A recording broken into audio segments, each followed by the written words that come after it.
So this is Jim with Dieselgeek, and today I'm going to show you a couple ins and outs of the Dieselgeek Super Pin from Mk6. This is the Super Pin from Mk6, and it has 2 bushings and 2 nuts. The bushings are different and the nuts are different. They look the same, but they're not. The one on the big end, it has a little step in it right here. It's a little bit bigger than the rest of it, what I call the big end. The big end bushing is black, and it has a free spinning nut like this, and then the other end is kind of a gray bushing, and it has a lock nut, so that's totally different. So to install, you've already removed the bell crank. There's a rivet head that you drilled off, so you've already removed that, and you have an empty tube here. So what you want to do is you want to take the super pin and keep the nuts separated, because the lock nut goes on the passenger side and the free spinning nut goes on the driver's side. You don't want to swap these. It's important. So anyway, the first step is going to be to take the black bushing and put it in the driver's side, and take the gray bushing, the little one, and put it in the passenger side, and then take the super pin and insert it into the hole. And what you want is you want to get to where the shoulder is even with the bushing, so that they're flush with each other, and you want to be able to turn it by finger like this, and you don't want a whole lot of up and down slop. If you have any up and down slop, what you can do is you can take this bushing out and score the outside of the bushing with a razor blade. You can see that this one has little scores in it, and I just took a razor blade and put scores in it to adjust the fit of the bushing to where there's no up and down. It's perfectly, it's just right there, zero tolerance, zero clearance.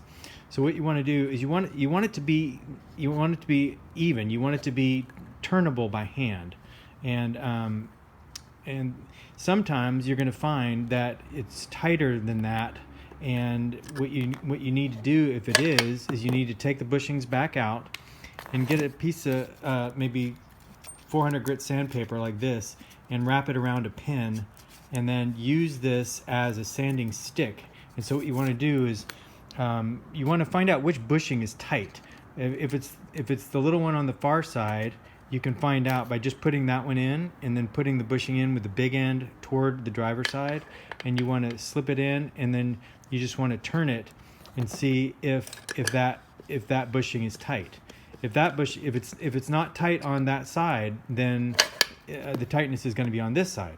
So what you want to do is you want to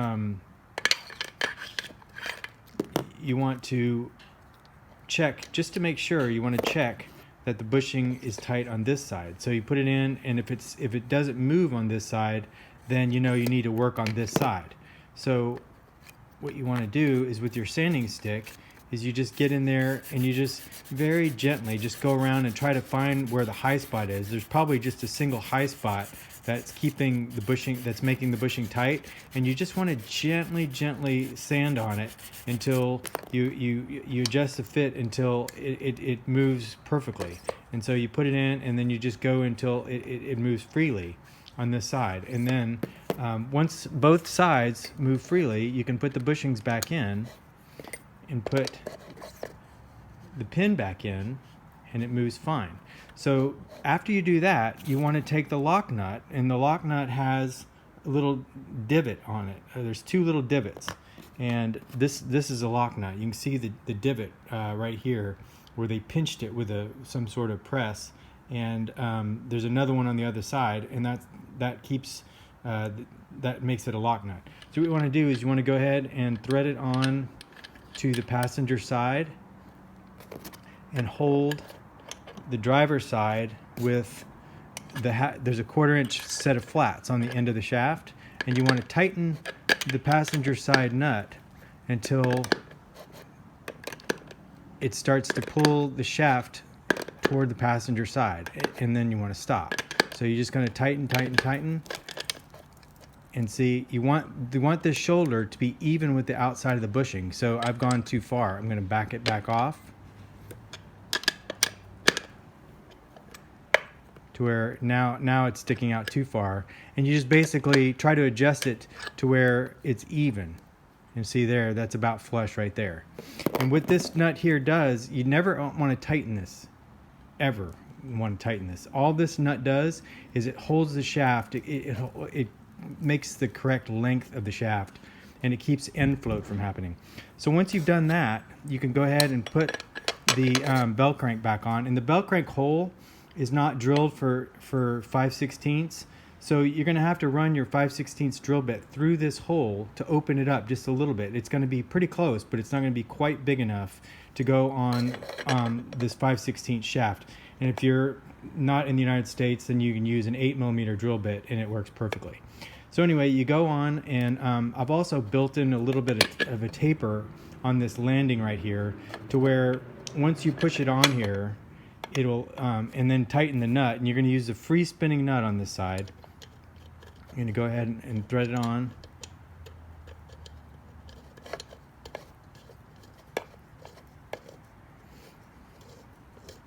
And run it up to the bell crank, and then tighten the bell crank nut.